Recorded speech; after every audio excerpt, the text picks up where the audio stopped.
Greetings on this, the last week in August, the end of the summer.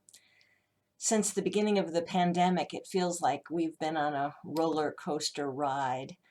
Some weeks it feels like, yeah, it's going to be okay. And there's a sense of peace and a sense of feeling connected to nature and connected to the wider world, and a sense that we've got this. And then there are other weeks like this one and like the end of May, early June, when it feels like everything is coming together and that the world is extremely broken. Following the death of George Floyd, there was so much chaos and eruption as we once again were aware of the deep divisions in our world. And like that, now the death of Jacob Blake and the rioting and the divisions that have been are coming to the surface because of that. A real sense of how long, O Lord. And then the Republican and the Democratic conventions, the calls for unity somehow have an effect of creating more divisions in our country. And we are so aware of how we see things so differently. Groups of people see things so differently. And it makes my heart ache. And then, of course, Hurricane Laura, and aware of the effects of climate change and the devastation that these hurricanes can have on people's lives.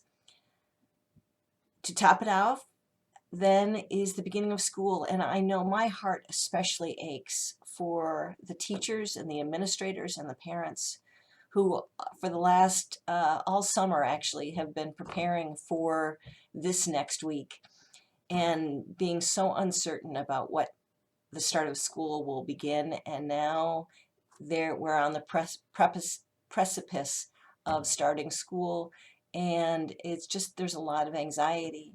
And I think sometimes we don't really know how to pray. And so I am reminded of Paul's letter to the Romans, Romans 8. Likewise, the Spirit helps us in our weakness, for we do not know how to pray as we ought, but that very Spirit intercedes with sighs too deep for words. Sometimes all we can do is just sit and offer up our sighs to God and know that God's heart aches as much as ours do.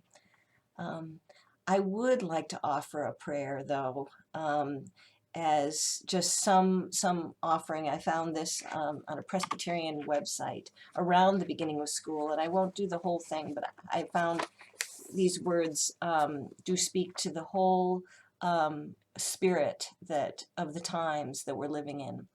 So I offer this prayer.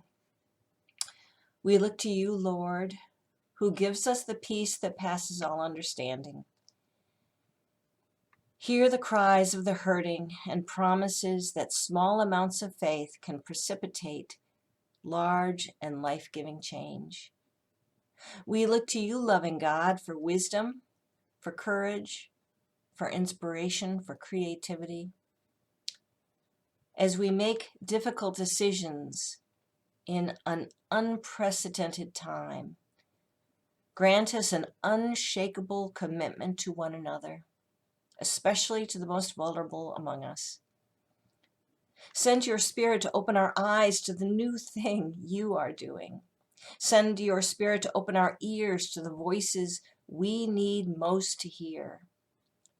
Send your Spirit to open our hearts to the profound love you have for us all, so that everything we do in this time of fear, anxiety, uncertainty reveals your compassion, kindness, and grace. Send your Spirit to comfort and direct us as we humbly look to you for guidance and strength. Amen.